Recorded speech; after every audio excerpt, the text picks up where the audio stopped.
Steve Gamache here with another Chef Knives to Go quick look product video, and in this edition we are looking at the Minamoto Hamon 19C27 steel Nakiri 165mm knife.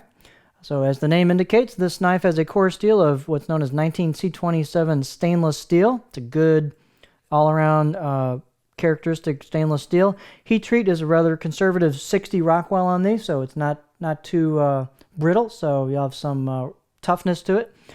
So it'll be a little bit forgiving. The construction is stainless steel cladding over the top of that stainless core steel, so it's an all stainless knife.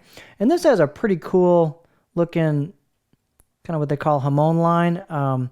So it's got a nice looking grind to it. So there's the cladding. It's a softer stainless cladding that flows into the core steel at the edge. So it's a really attractive finish.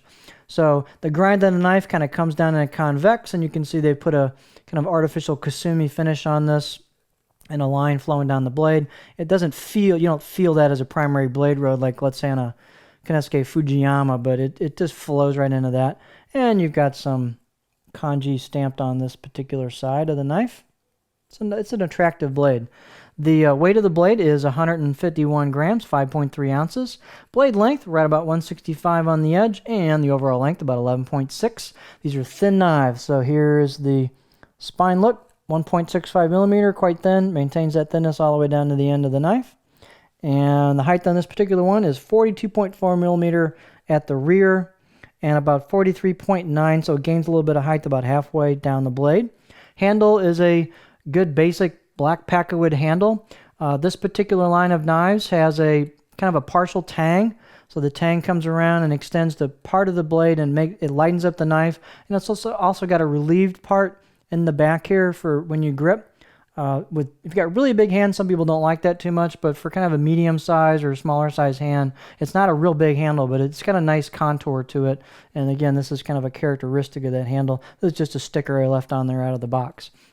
Let's see. Balance point is right about there, so pretty close to a pinch grip. It's slightly handle heavy, not much. It's got a nice nimble feel. The out-of-the-box edge is very good on these. 6 out of 10 I'll give it.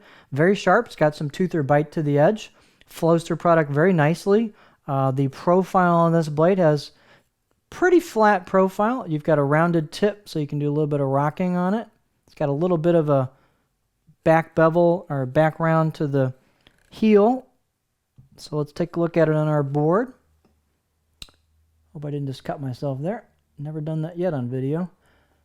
So let's take a look. It flows nicely into the rounded tip if you want to do a little bit of rocking with it.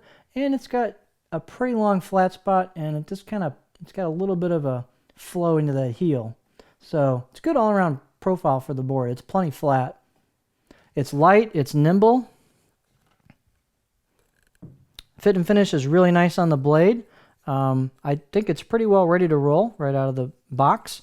And it's a good Nakiri. I really enjoyed using it. It's not super tall. If that's your thing, this may not be the one you want to look at, but it's a good knife. I was very impressed with it. So there you have the Minamoto Hamon 19C27 Nakiri 165mm.